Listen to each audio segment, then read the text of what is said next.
Ah, hey everybody. All right. Well, so we were talking last time about the appearance of galaxies, the types of galaxies, the populations of stars in galaxies, and things that we can learn there. Um, what else can we learn about galaxies? What else can we observe besides looking at the pictures of them and seeing what they look like and trying to figure out things from there? Um, what else can we do? And what I'm getting at is how can we use observations of galaxies to tell us about the larger universe? So let's see. Um, we've talked before several times about the Doppler effect, right? About how you can use the shift in an object's spectrum to tell you how fast it's moving toward you or away from you, right? The radial velocity. Um, where if you've got an object that's not moving relative to us, then its spectrum will be just like a spectrum in a lab, where those absorption lines will happen at their normal places based on the elements that are doing the absorbing. If a galaxy, though, is traveling away from you, then its spectrum will be redshifted. And the faster it's going away from you, the greater the redshift. If a galaxy is moving toward you, then its spectrum will be blue shifted. And the faster it's moving toward us, the stronger the blue shift, the greater the blue shift, right? We've talked about this with respect to stars. We talked about this before as a way to measure distance with the Tully-Fisher relation. Now we're talking about the redshift or the blue shift of an entire galaxy.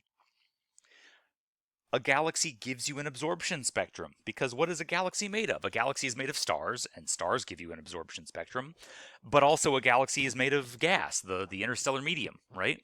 And so a whole galaxy is going to give you an absorption spectrum, both the absorption from the gas, both the absorption from the stars and also from the gas of the galaxy too. And the fantastic thing about this, the fantastic thing about the Doppler effect, is that it doesn't depend on distance, right? We're talking about entire galaxies that are millions of light years away, and yet, if we can get the light from that galaxy, you can take the light, shine it through a prism, break the light up into the spectrum, and you can see the absorption lines and how much the Doppler shift is. And then from there, it's quite easy to tell, all right, based on the spectrum, how fast is the star moving toward us or away from us? So the first person to really rationalize the process and do this a lot for a lot of galaxies was a guy by the name of Vesto Slipher, and he was working up at the Lowell Observatory up in Flagstaff, and so he's looking at the spectra of a whole bunch of galaxies, and what he notices is all of their spectra are redshifted. All of the galaxies that he was looking at are traveling away from us, which is weird. But well, it's weird for a couple of reasons. One is that the prevailing idea, at the turn of the 20th century, the prevailing idea in astronomy was that the galaxies aren't moving, that the galaxies are at rest with respect to each other. That and so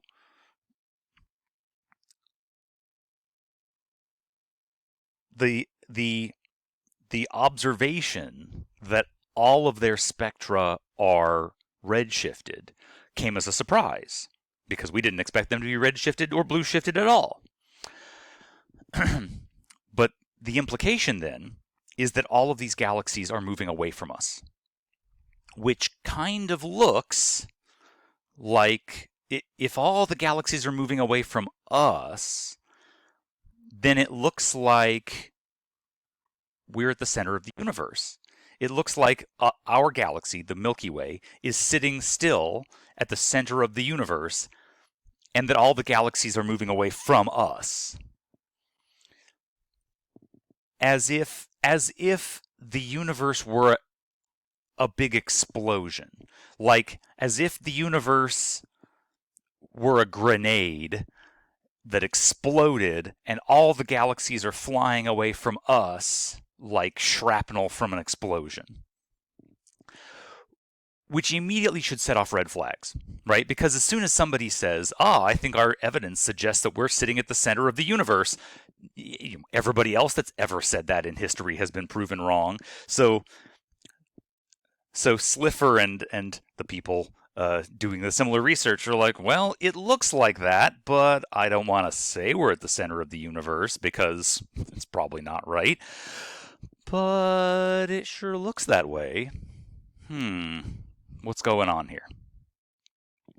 A few years later, Edwin Hubble and his assistant Milton Humason are observing Cepheid variables in other nearby galaxies. Remember, Cepheid variables are those pulsating variables that, based on the period of their pulsation, you can figure out the distance to the star, and since you're looking at other galaxies, you can figure out the distance to those galaxies. At the time, people thought that other galaxies were a lot smaller and a lot closer to us. Because again, this is like the 1920s. Like, telescopes weren't as good back then. They weren't as big back then. The cameras weren't as good. And so they thought that the galaxies were, they called a lot of them, they called spiral nebula.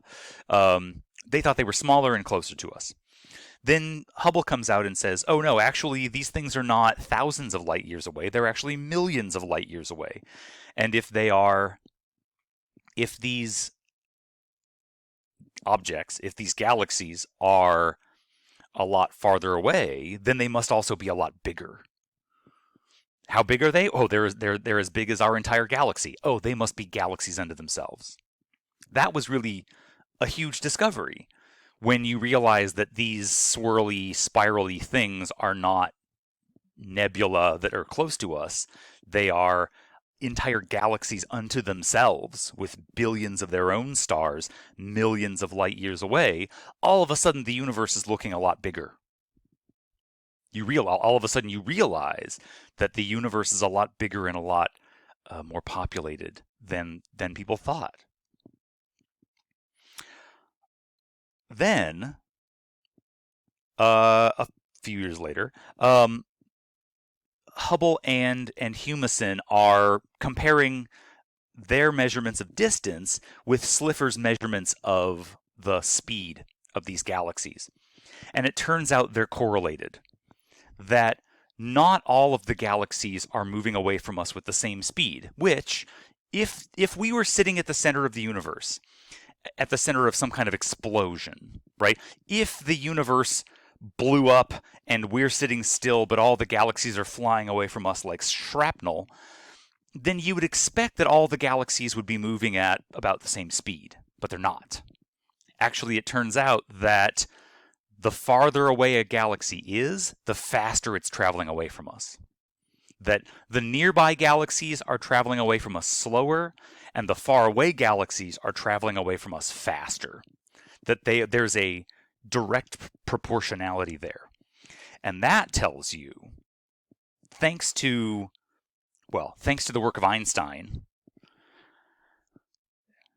you can figure out, the universe didn't explode. The universe isn't exploding. And we're not sitting at the center of the universe. The universe is not exploding. The universe is actually expanding. That this is... how do I phrase this?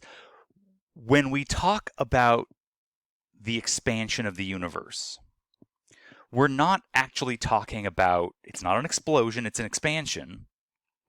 But actually, we're not actually talking about the motion of galaxies. What we're talking about is the expansion of space itself. Remember when we talked about general relativity, when we talked about Einstein's theory of gravity, right? Einstein said that space itself, right, that space-time is something real, that space is not...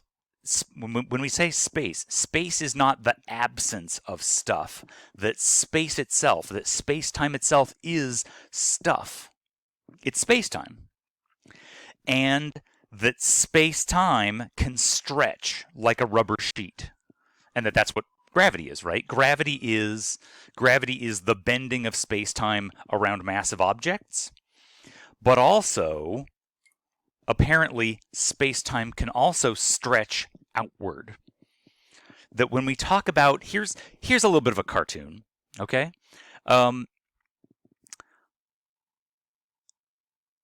Let's say each of those red dots is a galaxy, and that all these galaxies are here, and there's the space in between them. When we talk about the expansion of the universe, what we mean is that the fabric of space itself, the white space, is stretching outward. And so as space-time stretches, the galaxies are being stretched apart from each other. And that is what Slipher is seeing as the redshift of galaxies. That when it looks like the galaxies are moving. The redshift makes it look like the galaxies are moving away from us. Because in a sense they are. But it's not the galaxies that are moving. It's the space in between the galaxies that is stretching. And as the space-time stretches, as space expands, the galaxies are just being carried away from each other. So let's, here we go. Okay, let's try this again here. All right, let's imagine that we are in this galaxy, right? We're sitting in this galaxy, and it looks like we're at the center of the universe because, of course, we're here, right? Here we are, and we can look outward in all directions. So as far as we humans in the Milky Way are concerned, it sure looks like we're at the center of the universe because we're sitting here and looking outward. As space stretches, what does it look like from our point of view? Well, as space stretches, this galaxy, started all the galaxies started at the blue position, and they got stretched out to the red position. So this galaxy stretches from here to here. This galaxy stretches from here to here. This one stretches from here to here. Let me play this again. The galaxies aren't moving. It's the space itself. It's the fabric of space-time that is stretching so that every galaxy, from our point of view, every galaxy is stretching away from us. And that the more space there is, right, this galaxy stretched from here to here. But this galaxy over here stretched from here all the way over here. The more space there is between our galaxy and that galaxy, the more it stretches in the same amount of time. That, they realized, that is why the close-by galaxies look like they're moving slower. The faraway galaxies look like they're moving faster. Not because the galaxy is actually moving faster. The galaxy is actually sitting still. Every galaxy is sitting relatively speaking, every galaxy is sitting still in its own local space-time, but it's the space that is stretching us away from each other. And so the more space there is, the more the space stretches.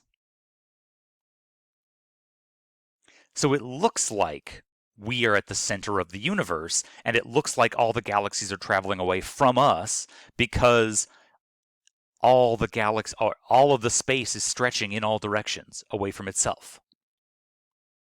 What do I mean by that? What if? I'll come back here. Okay. What if we were actually living in this galaxy? What if we were living in this galaxy? Then what would the expansion of the universe look like?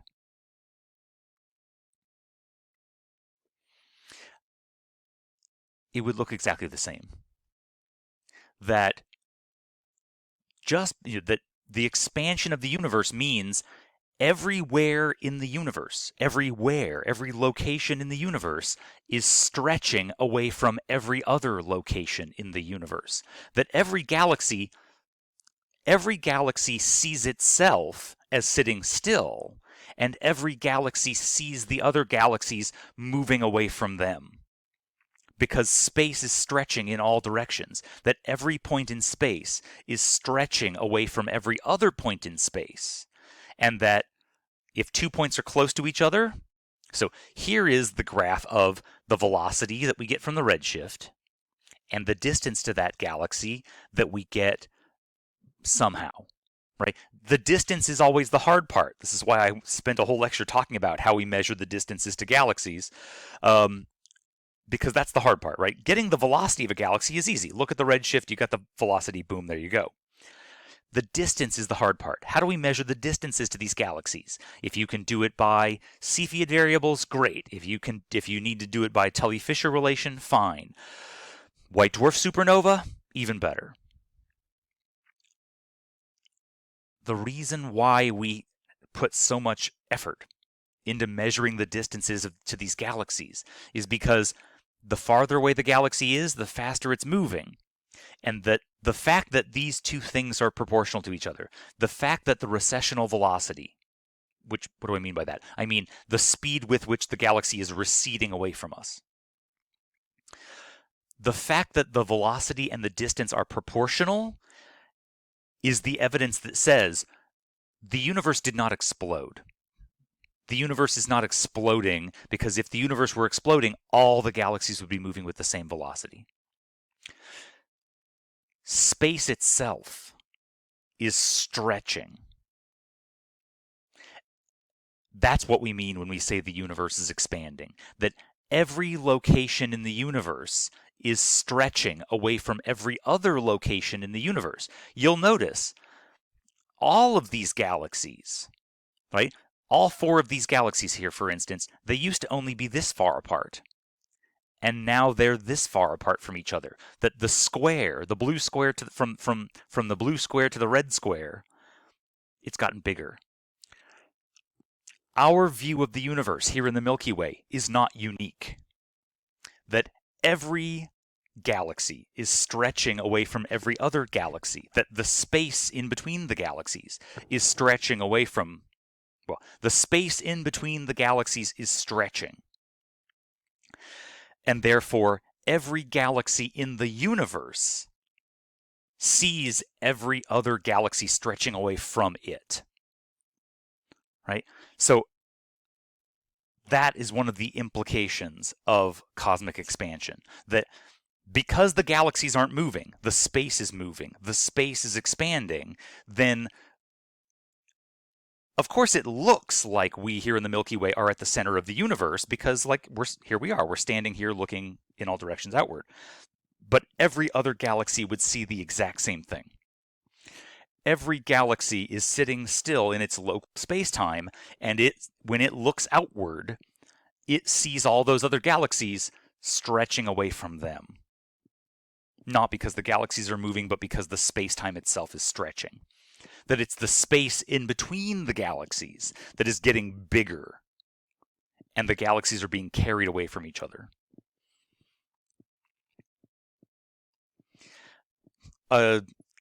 There's a lot of analogies that you may have heard of to try to give you an image of what we mean by the expansion of the universe. You know, you could imagine like, oh, the universe is like a rubber balloon that's inflating.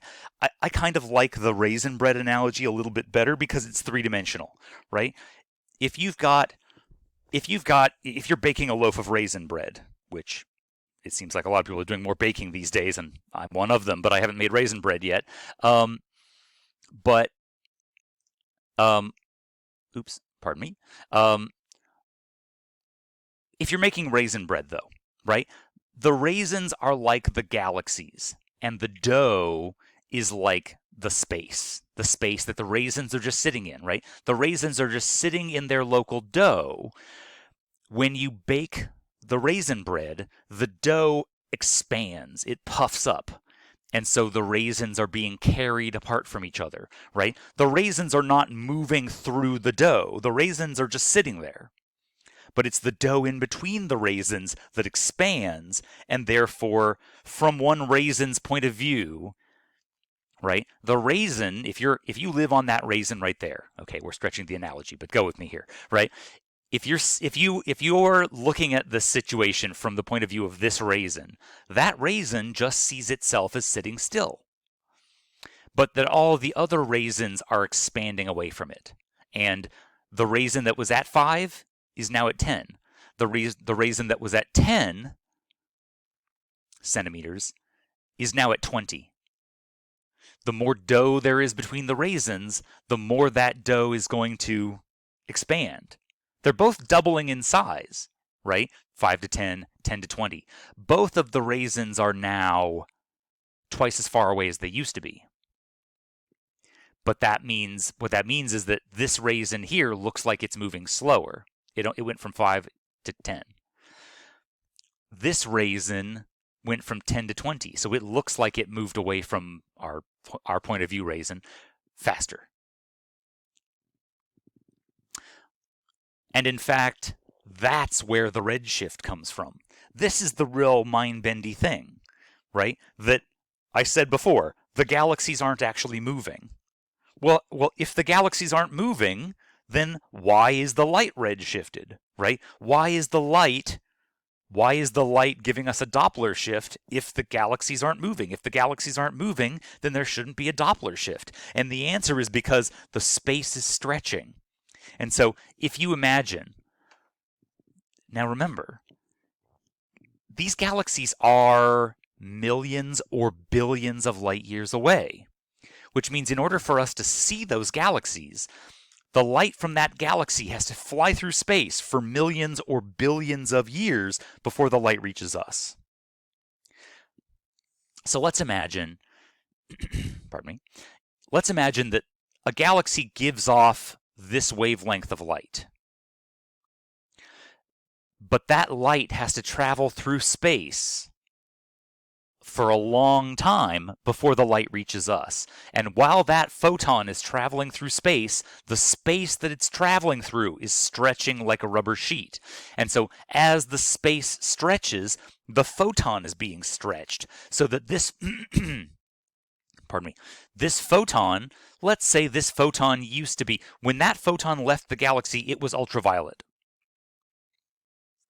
But over the course of billions of years of flying through space, the space that the light is traveling through is stretching so that over the course of billions of years, that ultraviolet photon stretched to become green, and then yellow, and then red.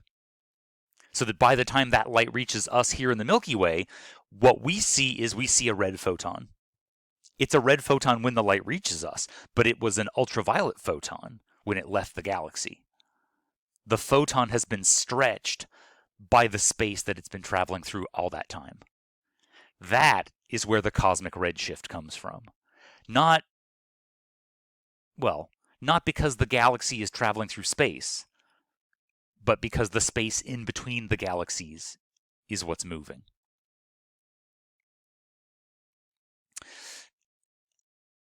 But here's the thing. The expansion of the universe is really slow over short lengths, right? Remember, if there's not a lot of space in between 2 points, then that space is going to be expanding slowly. So let's say over the length scale of like our solar system, right? Our solar system is about 100 AU in diameter. Over the length of like our solar system, the universe is expanding at 0.03 millimeters per second. So it is true that from one end of our solar system to the other end, the space in between those 2 points is stretching, but it's stretching really, really slowly. It's stretching at a fraction of a millimeter per second, which means it's not like we're going to worry about that doing anything, right? The gravity of the sun is strong enough to hold the solar system together, even though space is trying to stretch two things apart. These two forces are fighting with each other, right? When you start talking about the universe, there are two major forces that are fighting each other. Gravity wants to pull everything together, but the expansion of the universe wants to stretch everything apart. And who wins depends on how far apart two objects are, right? over things like our solar system, gravity is strong enough. Yes, the expansion of the universe wants to pull Pluto away from the sun. But gravity is strong enough, the gravity of the sun is strong enough to hold on to the planets and the asteroids and the comets and everything in our solar system. In fact, and for that matter, think about your body, right? There's space in between your head and your feet. And the expansion of the universe wants to pull your head away from your feet. But that is happening so slowly that the electromagnetic force, the force that's holding your molecules and your cells together, is much, much stronger. So it's not like you need to worry about your head being ripped off of your feet by the expansion of space. The electromagnetic force is strong enough to hold your body together, even though expansion wants to pull them apart.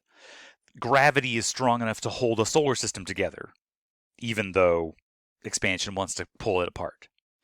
Gravity is strong enough to hold a galaxy together,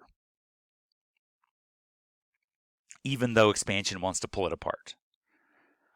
But so when we talk about motion in the universe, there are basically two kinds of motion, right? There is ordinary motion. Ordinary motion is where objects move through space, right? You're moving from point A to point B. So, the Earth moves around the sun. The sun moves around the sun moves around the galaxy. This is ordinary motion through space-time. And one of the implications of Einstein's theory of relativity is that nothing can travel through space faster than the speed of light. That the speed of light is the ultimate speed limit, right? Nothing can move through space faster than the speed of light. But there's no speed limit on how fast space can stretch, because space is not made of matter, right? Space is space, and apparently space can stretch faster than the speed of light. So galaxies can move through space, and they do. Galaxies can move through space just like planets can move around the sun through space. But that the galaxies can stretch away from each other faster than the speed of light, because it's not the galaxies that are moving. It's the space itself that is moving. It's the space itself that is stretching. So that relationship, that proportionality between velocity and distance, is usually written as what's called Hubble's law,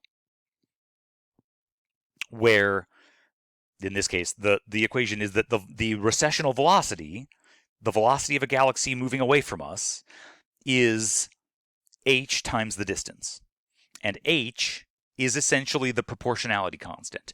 H is the constant that tells you how fast an object is moving at a certain distance, right? So if we look at the graph here, right, this is a graph of velocity versus distance, and h sub 0, as it's written here, is the slope of the line, right? The slope of this line is the Hubble constant. It's h. So h, the Hubble constant, is, on the face of it, it's just the slope of this line. But what it is it tells you how fast something is moving at a certain distance.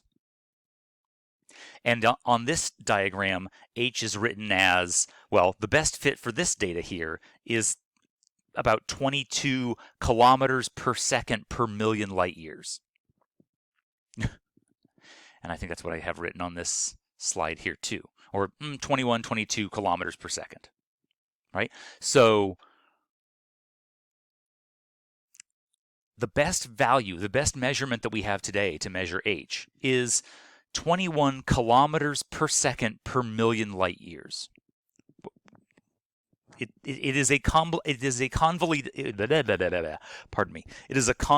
unit system.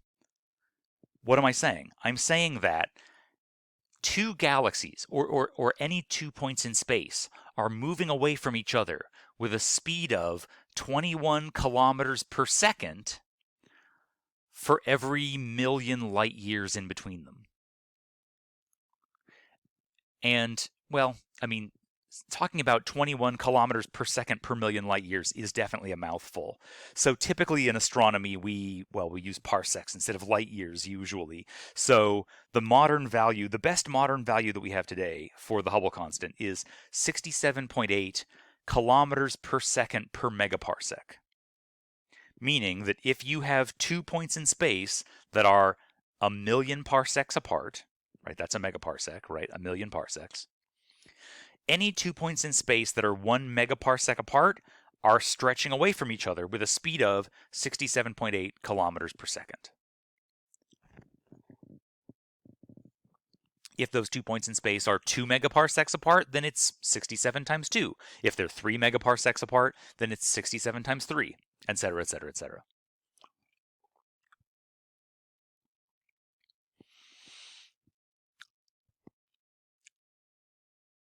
This is why measuring the distances to galaxies is so critically important. This is why measuring distance is such a constant problem in astrophysics, is because you have to know the distance in order to calculate the value of h. Right? All we've done is taken this equation and rearranged it to solve for the Hubble constant for h, right? H is just velocity divided by distance. The velocity is easy to measure, right? You get that right out of the redshift. The distance is the hard part, right? You need to measure the distance to that galaxy somehow.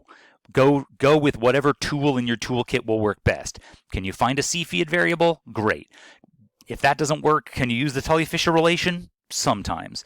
Can you find a white dwarf supernova? Even better. But somehow you got to get the distance to that galaxy. And once you have the velocity and the distance, you can calculate h. So what? Who cares? Why do I want to measure h? Because h is not just, well, the Hubble constant is not just the slope of that graph. It is, but it's not just that. H is a measure of how fast the universe is expanding, right? The Hubble constant is the measure of how fast space is stretching. It is a measure of how fast the universe is expanding everywhere in the universe. The Hubble constant is a fundamental property of the universe that we live in. This is why measuring the distances to galaxies is so important. The Hubble Space Telescope, the reason why they named it the Hubble Space Telescope is because the main job of the Hubble Space Telescope was find Cepheids in other galaxies so we can figure out their distance. Why do we want to measure the distance? So that we can measure the Hubble constant. Because the Hubble constant is a measure of how fast the whole universe is expanding. The universe is expanding with this much speed at this distance, and it's at this speed at a different distance, and at this speed at a different distance.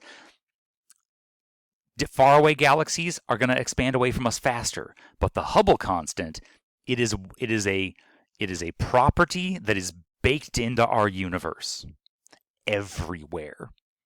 So if you know h, and this is why I say the modern value of h is 67.8 kilometers per second, and this is the same value that you're going to use in the homework, right? I say a modern value because ever since Hubble and Humason and Slipher, and ever since they figured this out in the 1920s, people have spent literally the last 100 years trying to figure out what is the value of h. How fast is the universe expanding? And the best value we have today is something like 67.8. But people have been measuring different values over the last 100 years. And we want to know that because it tells us something real, something fundamental, something physical about the whole universe. Because it tells us something fundamental about space itself.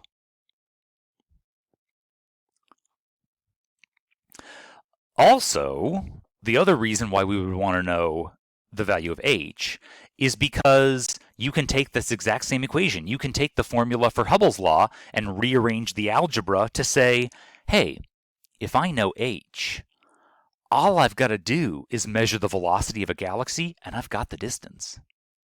Right? Measuring the distance to a galaxy is really gosh darn hard.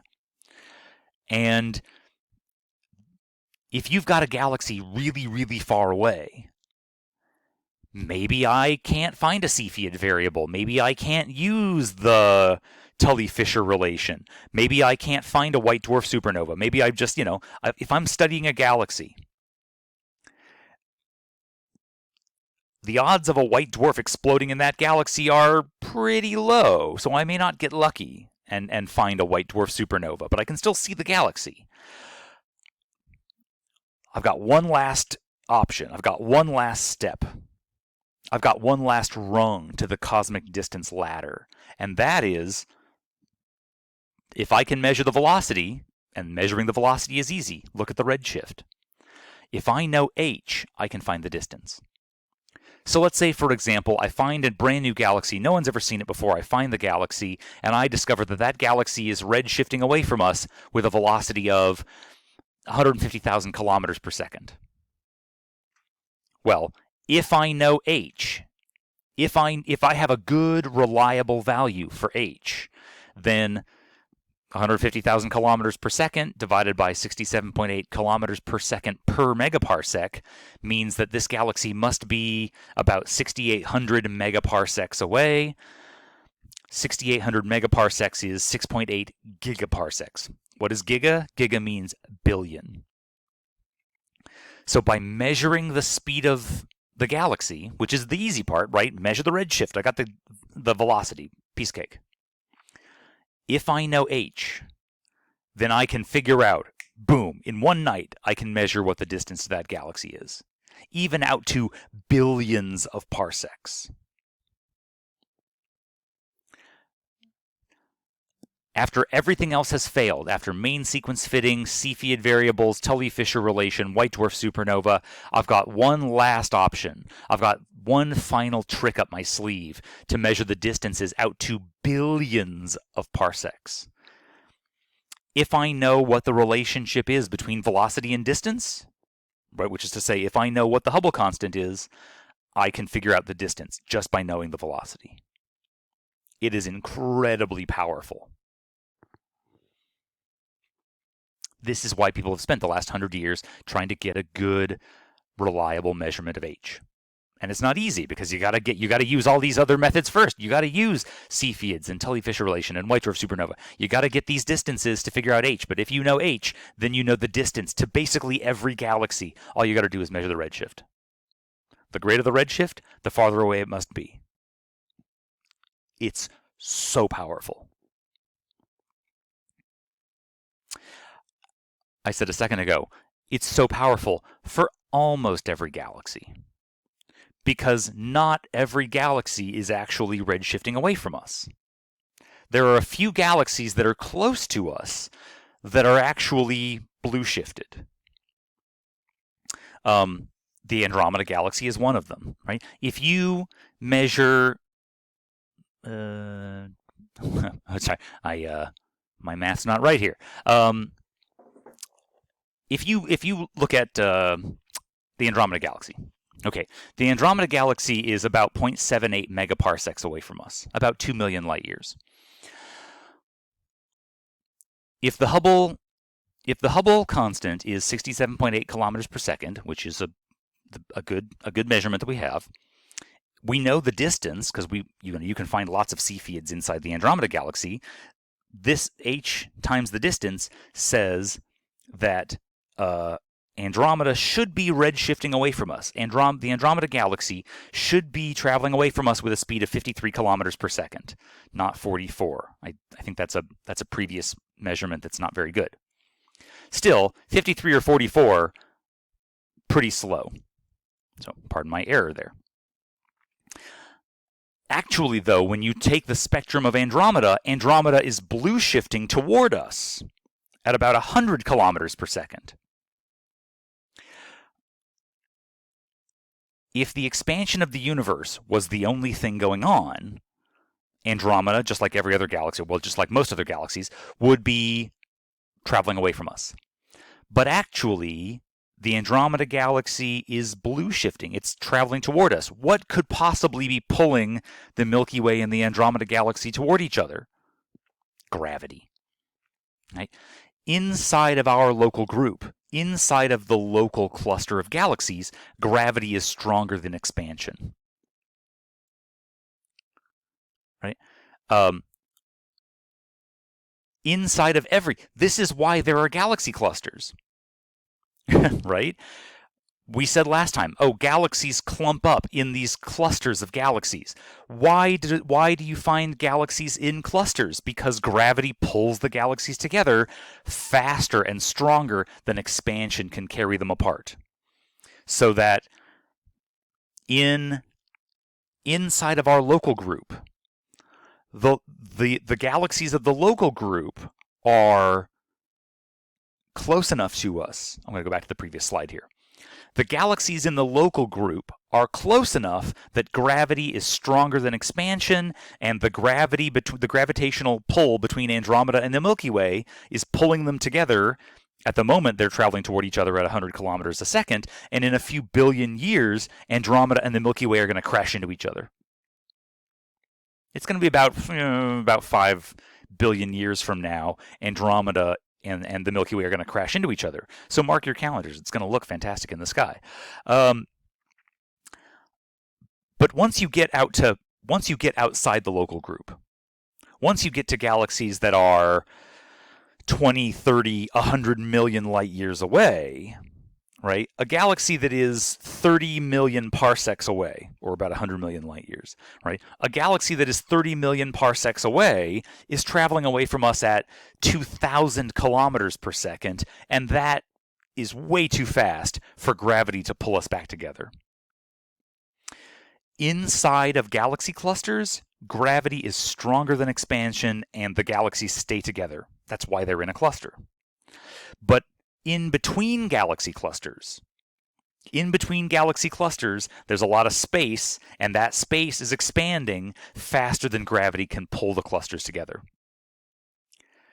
So that inside of single galaxies, gravity wins. Inside galaxy clusters, gravity wins. But it's once you start looking at the space between galaxy clusters that expansion is stronger than gravity, and expansion is pushing the galaxy clusters away from us faster than gravity can pull us together. I wish you could see me talking into the microphone right now, because this lecture is involving a lot of me gesticulating and stretching space, and you can sort of imagine me like stretching bread dough or something, right? It's a lot of me gesticulating around my apartment. You guys can't see that though, so hopefully this is making some sense. The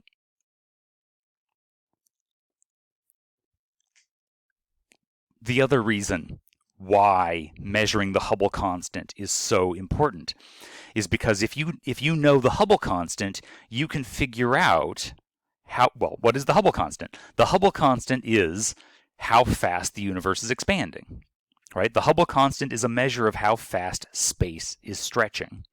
So if you know how fast the universe is expanding, then you can figure out how much time it's taken for the universe to get to the size that it is. How much time has it taken for the universe to expand? That's the age of the universe.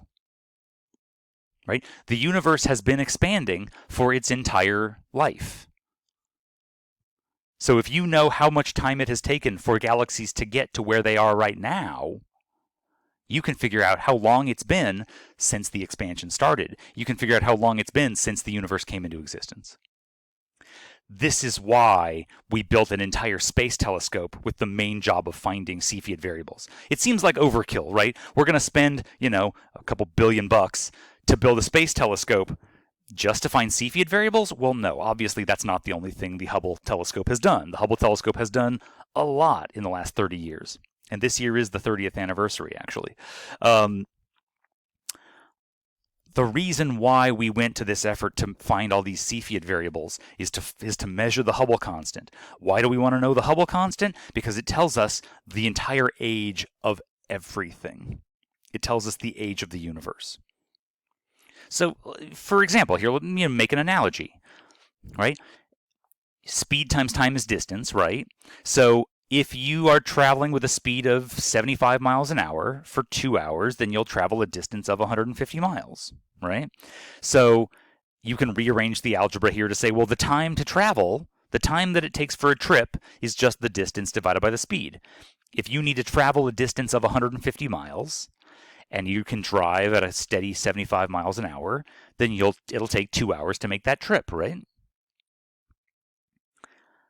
We can do the exact same thing for galaxies, right? If you take a galaxy that is 30 megaparsecs away, 30 million parsecs, right? Well, velocity is the Hubble constant times distance. So the Hubble constant is 67.8 kilometers per second per megaparsec times a distance of 30 megaparsecs. That gives you a velocity of 2,000 kilometers. All right, so how much time does it take? If that galaxy is traveling away from us at 2,000 kilometers per second, and that galaxy at the moment is 30 megaparsecs away from us, how much time did it take to get there? Well, time is distance divided by speed. So you say that galaxy is 30 megaparsecs away from us, divided by its speed, 2,000 kilometers per second. That means that that galaxy has been traveling away from us for 4.3 times 10 to the 17 seconds. How long is that? That's about 13.8 billion years. So that galaxy has been traveling away from our galaxy for 13.8 billion years. Since it's been traveling at 2,000 kilometers per second, and it's after all this time, it's gotten 30 megaparsecs away. What about another galaxy, right? Well, if a galaxy is a billion light years away, that's about 300 megaparsecs, right? If a galaxy is 300 megaparsecs away, it's traveling away from us at 20,000 kilometers per second. So 300 megaparsecs divided by 20,000 kilometers per second means that Galaxy B, has been traveling away from us for 13.8 billion years. What about a galaxy that's even farther away? What about a galaxy that's 10 billion light years away? Well, that galaxy is going to be traveling away from us at 200,000 kilometers per second. So if it's been traveling 3 gigaparsecs divided by 200,000 kilometers per second, that Galaxy C, has been traveling away from us for 13.8 billion years.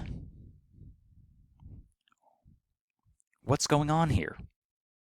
What's going on is if the galaxies that are farther away are traveling away from us faster, and if the galaxies that are nearby are traveling away from us slower, then what you find when you do all this math for galaxies A, B, C, all of the galaxies look as if they've been traveling away from us, and not just us, right? All of the galaxies have been traveling away from each other for the exact same amount of time. It looks as if there was a start time to when expansion started. Right? That 13.8 billion years ago, all matter, all energy, all of space, all of time was all together at the same place at the same time. If we take this expansion of the universe, and if we play it backwards like a movie, what that means is that in the past, all the galaxies were closer together. And before that, all the galaxies were even closer together. And before that, all the galaxies were even closer together. And at some point in time, and when you do the math, it says 13.8 billion years ago, all of the galaxies were all together in space. And remember, it's not the galaxies that are moving. It's space that is expanding. So what that means is that 13.8 billion years ago, all matter, all heat, all energy, all of space was all together. And then the expansion started. And then space started expanding. And as space started expanding, the galaxies started getting carried apart from each other. That is the crux of the Big Bang Theory. The Big Bang Theory is a bit of a misnomer, right? Because the term Big Bang Theory was actually coined as a joke. It was coined to be an insult. When Hubble and Humason and Slipher and when all of these discoveries were made in the 19 teens and 20s, they put their notes together and they said, this must be what's happening. That in the past, at some finite time in the past, now they didn't know it was 13.8 billion years 100 years ago. That's a more modern measurement. But if space is getting bigger, then that means in the past, space was smaller and the galaxies were closer together. And before that, space was even smaller and all the galaxies were even closer together. And at some point in the finite past, space had no size. All the points in space were at a single point in space because they hadn't stretched apart from each other yet. And so when all points in space were all together, and then all of the matter in the universe was all together in a very, very small, very, very dense, very, very hot state, and that would have been the beginning of time. That would have been the beginning of the universe. That at the beginning of the universe, all of matter, everything in the universe, was at a single, very hot, very dense point, and then space started expanding, and all the matter started getting stretched apart from each other, and then things started cooling off. That is the beginning of the universe. And when this was proposed at a conference, there was some other scientist who was sort of, sniffing and deriding this, saying, "You think that you're proposing that the universe began as some sort of just like a big bang." And probably somebody said, "Oh no, that's good. We should use that." It's not a bang though. Right? The idea, the name Big Bang is a bit of a misnomer. The universe did not begin with an explosion. The universe began with expansion. Space started expanding, and the expansion has kept on going ever since.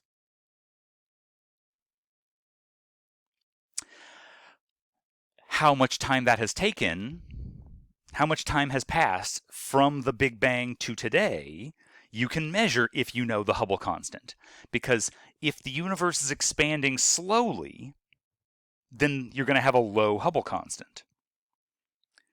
If the universe is expanding slowly, that means it took more time for the universe to get to the size that it is and for the galaxies to get to the distances that we measure them to be. So then, if it took more time for the galaxies to get where they are now, then we must live in an older universe. So a low Hubble constant means the universe is older. If we measure a fast Hubble constant, then that means the universe expanded real quick. And the universe has been expanding real quick, which means it took less time for the galaxies to get where they are right now. Then we must be living in a younger universe. When Hubble first tried measuring the Hubble constant, when Hubble himself tried measuring this expansion rate, back in the 1920s and 30s, he got a speed of like 500 kilometers per second per megaparsec. And if the universe is expanding at 500 kilometers per second per megaparsec, then that means the universe that's a much larger Hubble constant, which means the universe is much younger. When Hubble said that his Hubble constant, I don't think he didn't call it the Hubble constant. I think it was named after him later. I don't think he was that much of an egomaniac.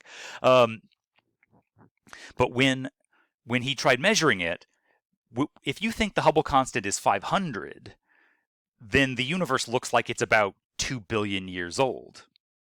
And so Hubble comes out and says, "I've measured the age of the entire universe. The universe came into existence 2 billion years ago."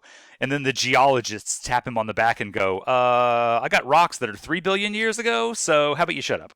Right? So he was wrong, but the science was on the right track, right? Over the course of the last 100 years, astronomers have been doing a better job of measuring the Hubble constant better and better with more and more certainty, which is why today we can say, oh, the universe is expanding. The expansion rate of the universe is more like 67.8 kilometers per second per megaparsec. And if the universe is expanding at 67.8, then the age of the universe is more like 13.8 billion years, which is, you know, it's embarrassing when you think that the whole universe is younger than the rocks in your backyard. But if you think that the universe is 13.8 billion years old, that gives you enough time to explain. Well, it gives you enough time to explain why we see 3 generations of star formation, right? Population 321. It explains why there's been enough metals in the universe. It explains why, it explains why the metallicity of the universe keeps going up, such that you can have rocky and metallic planets like the Earth under our feet, and and why you can have advanced organic chemistry like what we're made of, right? If you think the universe is only 2 billion years old, there hasn't been enough time for planets to form with life on them. But in a universe that's 14 billion years old, that explains the actual universe that we actually see today. All of it coming out of one little number, right? One little number is worth all of this time and effort to figure out, because if you have the Hubble constant, you basically can explain the whole history of the universe from the Big Bang to today and into the future. What that means, though, is that we can't see forever. There is a limit to our ability to observe. If the universe is only 13.7, 13.8, I think this, again, I got an old slide, right? When I wrote these slides a few years ago, we thought the age of the universe was 13.7, but in the last couple of years, that's actually gotten a little older. So 13.8 billion years now, as of the last few years from now, or as our knowledge of the age of the universe as of the last few years is more like 13.8 billion.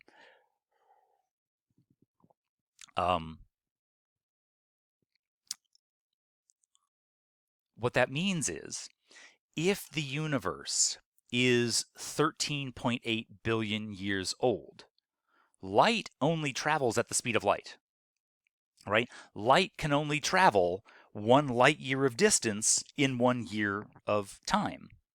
And that means we can't see forever. It means that the farthest objects that we could possibly see in space are objects that are 13.8 billion light years away. If there is a galaxy 15 billion light years away, and maybe there is, right? Maybe there is a galaxy 15 or 20 billion light years away. We wouldn't be able to see it, because if there's a galaxy 15 billion light years away, it would take light 15 billion years to reach us. And there hasn't been 15 billion years in the universe yet for that light to reach us. So one of the implications of the universe being finitely old, one of the implications that there is a time in the finite past where expansion started, is that we can only see so far.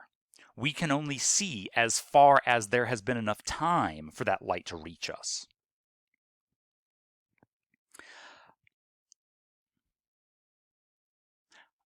Here we go. Here we are again, thinking that we're at the center of the universe.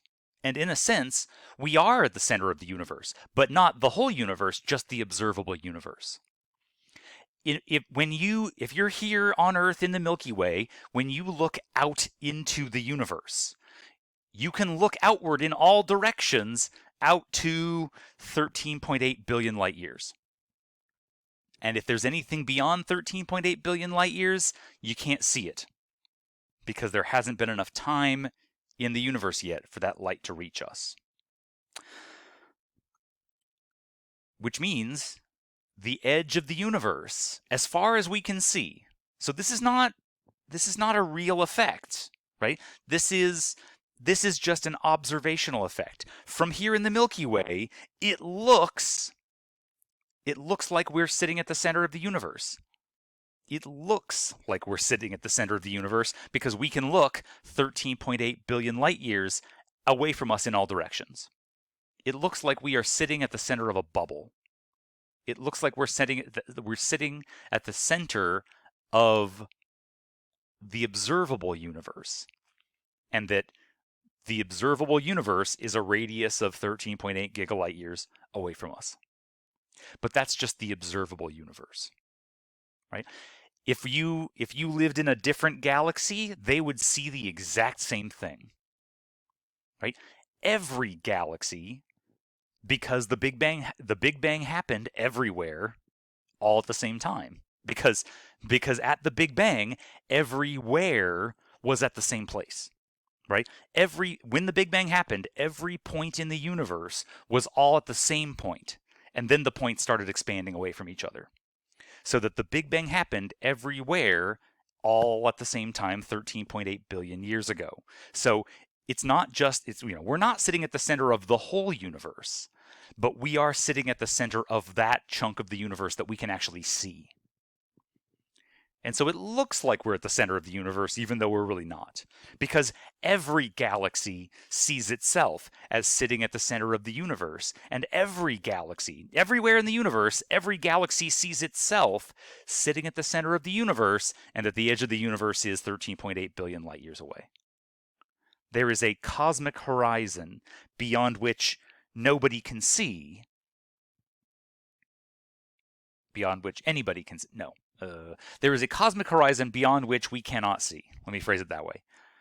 Not because of our telescopes, right? This is not a technological problem. It's not like, oh, if we build bigger telescopes, we can see farther away. No. There is a cosmic horizon beyond which we cannot see just because there hasn't been enough time yet.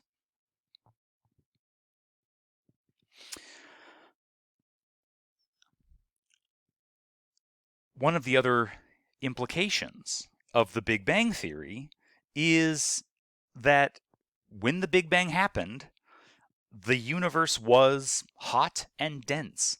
All matter in the universe, everything, the matter that makes up every star, every planet, every galaxy, all of it, all matter in the universe was all together in a very small volume at a very high temperature at a very high density at the very beginning of time. And eventually, some people, and the big names here are Ralph Alper and George Gamow, they predicted that, wait a minute, if the universe began in a hot, dense state, then the universe would have been acting like a perfect blackbody.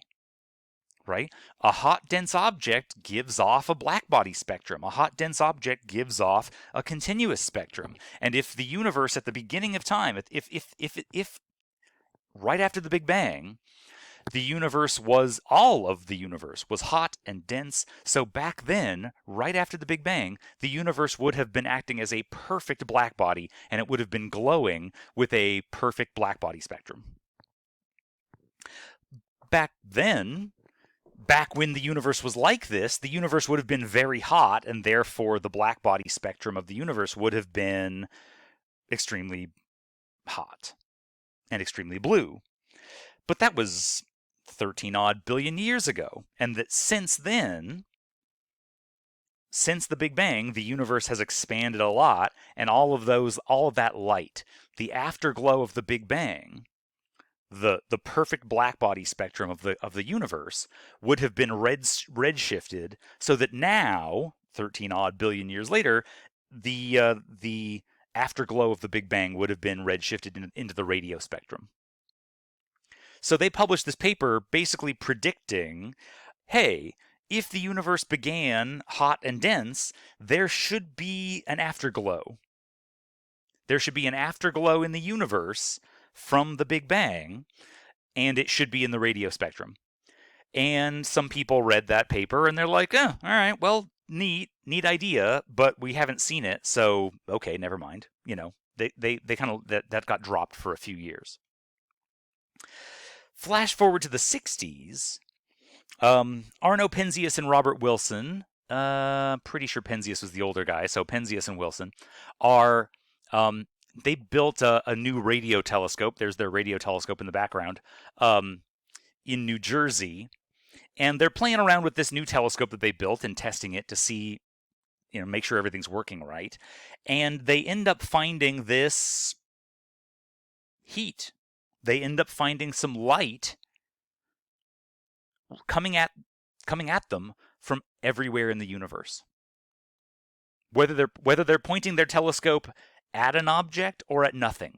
When they pointed their telescope at just an empty patch of sky, there is still light coming at them everywhere in the sky from all directions.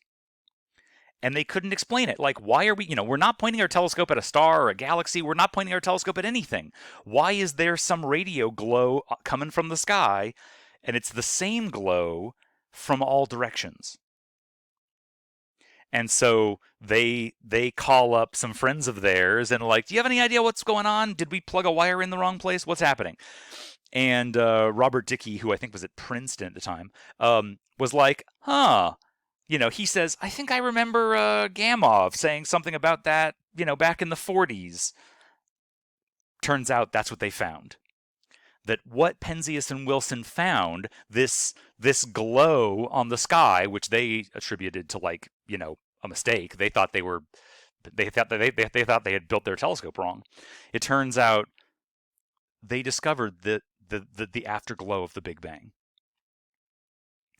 That this radio emission coming out of empty space, and it's coming at them from all directions. Why is this light coming from empty space? Because this light, these radio waves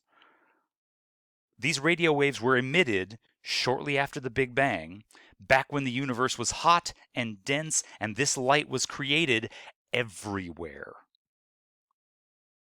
This light was given off by the hot, dense matter that was everywhere in the universe. And ever since then, for 13 billion years, the universe has been expanding and expanding and expanding, and this light has just been flying through space. The name that we give it today is, we call it the cosmic microwave background radiation. It's cosmic because it's everywhere in the cosmos. It's in the background.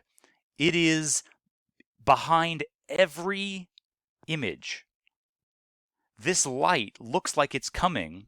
When you look at this light looks like it's coming from the background. This light looks like it's coming from very far away. The light looks like it's coming from very far away because it's coming at us from a very long time ago. This light was emitted. This afterglow, this radiation was given off by the universe. It was given off by all the matter and energy in the universe when the universe was very young and still hot and dense. And this light has just been flying through space for the whole history of the universe until you point your telescope and can see it right now.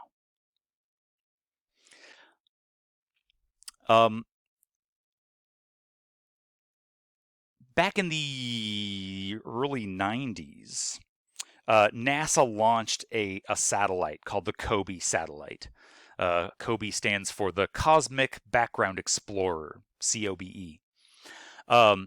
Because, doing radio astronomy from the ground is not hard, but, you got all the ground-based radio. You got TV stations, radio stations, you got all this, and the atmosphere, right? You got like radio absorption in the atmosphere and stuff. So they launched this satellite to get up in Earth orbit, and measure the background radiation of the entire sky. Point this telescope everywhere, in all directions, all over the celestial sphere. And what do you find? This is the spectrum of the cosmic microwave background. So here, this is a graph of brightness versus frequency.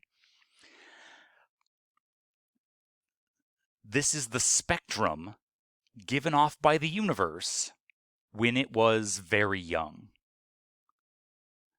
This is the spectrum of the universe, everything, when the universe was still hot and dense. And what do you find? You find that the spectrum is a perfect blackbody spectrum. There are no emission lines, there are no absorption lines.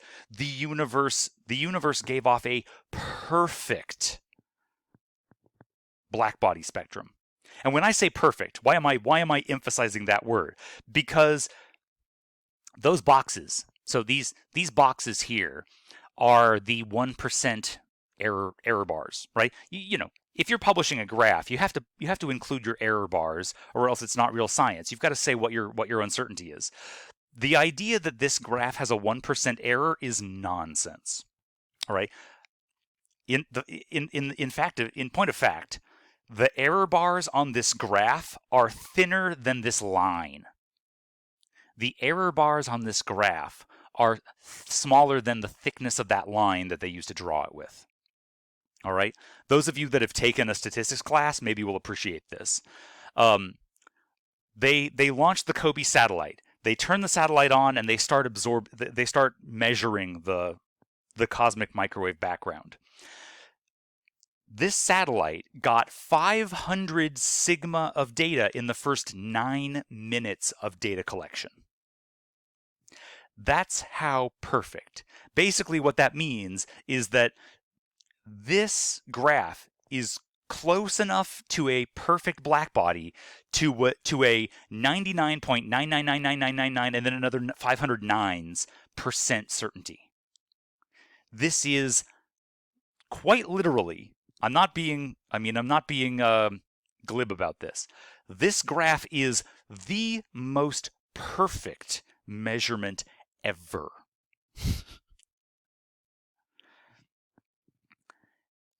Because this is given off by the whole universe. These two pieces of evidence, the redshift of galaxies and the cosmic microwave background, are the two main pieces of evidence for the Big Bang Theory. Right? The only way to explain the expansion of the universe, the only way to explain the redshift of galaxies, is if the universe is expanding, and if the universe is expanding, then it must have started from a small state at the beginning. If the universe started out small, then the universe would have also started out very dense and very hot. And if the universe was hot and dense back then it would give you a blackbody spectrum, and that's exactly what you find. That back then, when the universe was young, it was insanely hot and insanely dense. And 13.8 billion years later, the universe has cooled off to being about 2.7 Kelvin. Empty space. Millions. If you go to someplace in the universe that is empty and it is millions of light years away from any heat source, there's still some heat. That even the emptiest of empty space in the universe is still 2.7 Kelvin. There's still some heat left over. Why? Because there's heat left over from the Big Bang itself.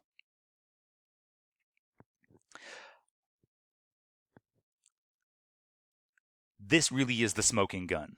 The fact that there is a perfect blackbody spectrum coming off of everywhere in the universe is the utter absolute smoking gun that says that the universe began in a hot, dense Big Bang. And that's why we see the redshift of galaxies that we see today. Notice one last thing. Notice I said that this cosmic background radiation is everywhere in the universe. Every direction that you see, every direction on the sky is the same 2.7 Kelvin. Which means what? Right? If there was a center to the universe, if there was a center to the universe, then if we were here looking toward the center of the universe, then it would be hotter in that direction. If you could look in one direction and go, yes, the center of the universe is that way, then we would see that the universe is hotter in that direction because there's more stuff in that direction. If we were looking away from the center of the universe, if we were looking toward the edge of the universe, then we could say, yes, the edge of the universe is that way, and it's colder in that direction. It turns out that's not what we see. We measure the exact same temperature, we measure the exact same blackbody spectrum everywhere in all directions. There is no center to the universe, and there is no edge of the universe. And if the universe has no center, and if the universe has no edge, then that means that the universe must be, or at least the universe sure looks like it is, infinite in all directions. That the universe is infinitely large. That space and galaxies and matter and energy, it just keeps on going infinitely, forever, in all directions. If there was a place in the universe where there was more stuff in one direction and less stuff in the opposite direction, then we should be able to look in that direction and see it being hotter or colder, and that's not what we see. The fact that the blackbody spectrum of the universe is the same brightness and the same temperature everywhere, and that it is perfectly a blackbody everywhere, means that the universe must be infinitely big, even though we can't see that far. When you talk about the universe, we kind of need to make a distinction between the whole universe, which sure looks like it is infinitely large, and the observable universe, which is just what we can see within 13.8 billion light years. Right? We can only see 13.8 billion light years. So what we can see has an edge, has a horizon to it. But that it looks that even beyond the horizon, there is no center to the universe. That the universe keeps on going infinitely in all directions beyond the horizon.